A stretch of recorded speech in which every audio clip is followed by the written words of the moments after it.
بسم الله الرحمن الرحيم وعنا وناكسن داود يال مeel kasta oo dunida daafeeda ka joogtaan bartaad nagala socotaan bad naga daawanaysan waa galbeed TV xaruntiisa magaalada Edmonton ee dalka Canada waxaan caawa waqti yar oo kooban la helnay Umar Maxamed mudane Umar Maxamed oo studio-ga joogay isagoo arrimo shaqo ku jiray ayaa rabnaa bal inaan in yar fikirkiisa kala wadaagno arrin maalin dhow tole warbaahinta lagu soo qoray taasoo ah tirakoobyada diiwaangelinta ay ka soo baxday gobolada waqooyi galbeed mudane Umar ku soo dhawow studio-ga aad iyo aad baad u dhawahay waan soo dhawahay mudane deeq waan salaamayaa bahda galbeed TV iyo dhammaan ummadda Soomaaliyeed gaar ahaan shacabka reer Wall Street aad baan u salaamayaa aad iyo aad baad mahadsantahay mudane waan ognahay in waqtigu gaaban yahay laakiin waxaan rabnaa inaan bal ilaa 4 ilaa 5 su'aalood aan ku weydiino taasoo aan rabno inaan fikirkaaga aan bal loo wadaagno ummadda aragtidaada iyo siday wax u jiraan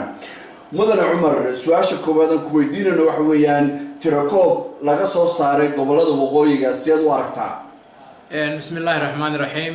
intaana su'aashaada ka jawaabin waxaan rabaa horta baarlamaanka ka salaamo dhammaan ummadda Soomaaliyeed shacabka reer Wall Street meel kasta ay joogaanba haddaan usoo laabto su'aashaada tirakoobka laga soo saaray waqooyiga Soomaaliya ama dhulkii la oran jiray British Somaliland ama British Protectorate la oran jiray laga soo saaray waxaan u arkaa inuu yahay tirakoob xaaraana wax ka jiraan oo uusan jirin waayo waxa weeye waa la soconaa de wax soo baxay natiijada soo baxday ma aha natiijo dadka reer Awdal iyo gobolada waqooyi midna u cuntanta ma aha saadiradeed waxaan u arkaa inay tahay wax mataqaana xaaraana waa garanay Umar tirada ka soo baxday gobolka Awdal sidee baad ma mid sax ah la oran karaa waa su'aal fiican weeye tirada ka soo baxday la leeyahay way ka soo baxday gobolka Awdal uma xataa ma aha wax sax u dhow xitaa ma aha sax iyo xitaa wax u dhow ma aha numberka waa la yaqaanaa deegaanka waa la yaqaanaa dadka waa la yaqaanaa dadka ku nool gobolada waqooyiga iyagoo tirikooyin waa la soo yahay tirada waa la yaqaanaa qabiil kastaaba ilaahay meel buu dhigay inta numberkiisu yahay waa la yaqaanaa numberka ka soo baxay gobolka Awdal ma aha number sax ah oo la oran karo numberkaasi xataa wuu u dhow yahay waayo dadka reer Awdal hore ayaa tirakoobiyo oo la sameeyay baa jira kuwa hay'adaha caalamku sameeyeen baa jira kuwa mataqaana wax ta common sense ku diidaya ayaa jira numberka ka soo baxay ta common sense ka diidaya saadiradeed waxa weeye waa wax loogu talagalay in lagu yareeyo numberka reer Awdal si baarlamaanka iyo waxyaabaha meesha ku lagu dhowdhoobayo Soomaaliland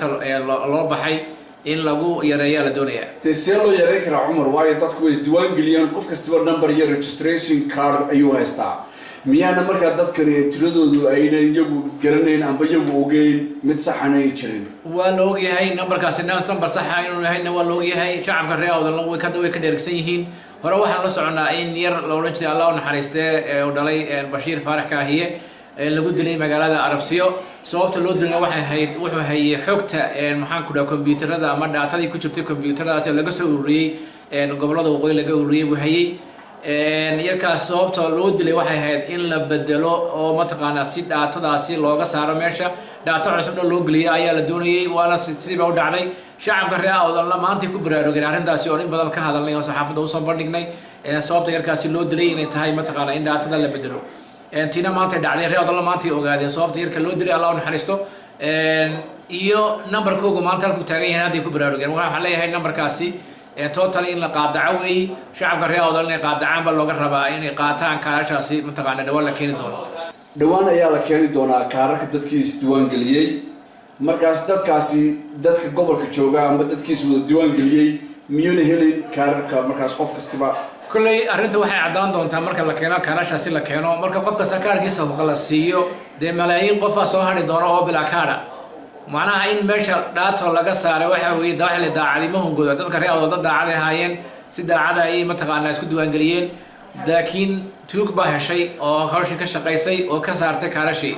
marka dhawaan waxa soo marka kaarasha la keeno marka waxa la kala ogaan karaa marka dadkii kaarka qaatay isdiiwaan galiyo hore isku diiwaan galiyo marka kaarkoodu la waayo ayay soo bixi doontaa arrintani Umar waa runta hore uga hadalnay dhowr jeer bay dadku ka dhawaajiyeen fikirkooda ka soo jeediyeen inay waxaas tahay wax beena iskana daayaan mid kale ku sheegaya malaha gobolada kale iyo Soomaalida kale iyo qurba joogto arrinkaas war ma hayaan sideeba dadku ay u footeeyeen amba isku diiwaan geliyeen isagiyo kaar la siinin qofkan ma number baa la siiyay registration hadhowna ma numberkaas baa kaarkiisa ku qornaanaya sideeba loo kala cadeynaya loo kala garanaya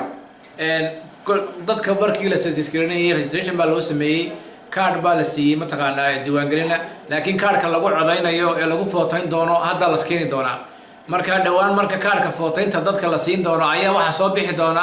numberkii ee maxaan ku dhahay meesha laga saaray yani dadkii oo kaarkoodii la waayay ama la hadhow markaa wax laga yaabaa in cilad loo sameeyo way xumaadeen la yidhaahdo ama wax kale loo sheegaa laga yaabaa laakiin kamay fikrin dadka hawsha ka shaqeeyay kamay fikrin in dadkii hadhow dadkii kaalasha hore u qaatay ee mataqaanaa registration sameeyey in kaarkooda marka la kaarkaagii waa la waayay kii hore u haysta kaarka codbixinta laakiin markuu waayo markaasaa la ogaan doonaa dadkaas inay khasaara meesha ka dhacay wax la isdhaafiyey meesha ka dhex dhaafsad meesha ma jiro xal maxaad u aragtaa xalka waxaan u arkaa anigu horta somaliland doorasho kama dhacso systemka meesha ka jiraana system u diyaarsan weeye inuu wax dhaco marka maadaama dadka meesha jooga ay yihiin dad inay wax dhacaan diyaar u ah waxaan leeyahay shacabka reer awda totally inay kaalasha codbixinta qaataan maaha kaalasha maxaan ku dhahay ku codeyn doona inay qaataan maaha maadaama maanta numberkoogii laga dhigay 90 kun oo qof lagu soo koobay gobolkii awdal ama degmadii boorama lagu soo koobay waxaan leeyahay in la qaato maaha numberka la qaato maaha kaarka la qaato maaha dadku waa inay diidaan waa inay kala hor yimaadaan waayo waxna waa xaqdarro reer tirinaya lama arkin waayo waxa weeyaan dadka reer awdal ee halkaa ku jiray waxa weeyaan cid ugu jirtay oo ceelka guntiisa joogtay oo كمبيوترadaas maamulaysa ma jirto maxaad kula talin lahayd siyaasiyiinta iyo madax dhaqameedka reer awdal madax dhaqameedka waxaan kula talin lahaa dadka maanta iyaga oo siyaasiyiinta gobolka joogta siyaasiyiin maaha waa siyaasiyiin mataqaanaaye lagu hago saad baa lagu hagaa nin saad lagu hagayaana de siyaasi ma noqon karo waxa weeye waxana waa mustaqbalkii carruurteena inaan ka hadalna loo baahan yahay dantu waxay ummadda ugu jirtaa waxa weeye qofku inuu hadlo ummadiisa haddana qofku ummadiisa u hadli karin una mataqaanaa wixii khalada una u sheegi karin wixii saxa una u sheegi karin waxa weeyaan siyaasi ma noqon karo waayo cid kale uu ku shaqeynaya waa in afgaarta cid kale ama hadaafta cid kale ayuu ku shaqeynaya marka waxaan odhan lahaa war hadaafta cid kale yaan u shaqeynin haynu shaqeyno ama ninka siyaasiga ama ninka odayga ninka madax dhaqameedkii ha u fikir